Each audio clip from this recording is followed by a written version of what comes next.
امام احمد بن حنبل رحمۃ اللہ علیہ نے سنا کہ ان کے شاگردوں میں سے ایک شاگرد ساری رات عبادت میں گزارتا ہے اور پورا قرآن شریف اپنے قیام میں پڑھ لیتا ہے۔ امام صاحب کو تعجب ہوا کہ پورا قرآن ایک رات میں کس طرح ختم کیا جا سکتا ہے۔ آپ نے اس شاگرد کو بلا بھیجا۔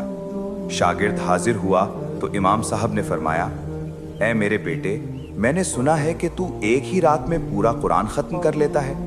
شاگرد نے عرض کیا، جی ہاں، اور میں اللہ تعالیٰ سے دعا کرتا ہوں کہ وہ اسے قبول فرمائے۔ امام صاحب نے فرمایا، آج رات قرآن ایسے پڑھنا جیسے تم مجھے سنا رہے ہو۔ شاگرد نے اطاعت کی، رات کو قیام کیا اور سوچا کہ میں اپنے استاد امام احمد بن حنبل رحمۃ اللہ علیہ کو سنا رہا ہوں۔ اس نے تجوید، ترتیل اور حسن ادائیگی کا پورا خیال رکھا۔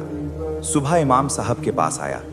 امام صاحب نے پوچھا، کتنی تلاوت کی؟ شاگرد نے کہا، حضور، آج تو 10 پارے بھی مکمل نہ ہو سکے۔ امام صاحب نے فرمایا، آج رات ایسے پڑھنا جیسے تم رسول اللہ صلی اللہ علیہ وسلم کو سنا رہے ہو۔ شاگرد نے رات کو قیام کیا اور تصور کیا کہ وہ بارگاہ رسالت صلی اللہ علیہ وسلم میں تلاوت کر رہا ہے۔ اس نے ادب و احترام کے ساتھ پڑھا۔ صبح حاضر ہوا۔ امام صاحب نے پوچھا، کتنی تلاوت کی؟ شاگرد نے عرض کیا، اے امام، مجھ سے سورۃ الفاتحہ بھی مکمل نہ ہو سکی۔ خیر، حدیث مبارکہ حضرت عبداللہ بن عمرو بن العاص رضی اللہ عنہ سے روایت ہے کہ رسول اللہ صلی اللہ علیہ وسلم نے فرمایا، لا یفقہ من قرأ القرآن فی اقل من 3۔ جو شخص قرآن کو 3 دن سے کم میں ختم کرے وہ اسے سمجھ نہیں سکتا۔ حوالہ سنن ابی داؤد، جامع ترمذی۔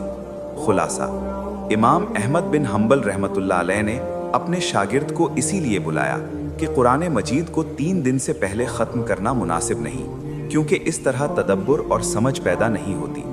اصل مقصد رفتار نہیں بلکہ خشوع، تدبر اور اللہ تعالیٰ کے حضور جواب دہی کے احساس کے ساتھ تلاوت کرنا ہے۔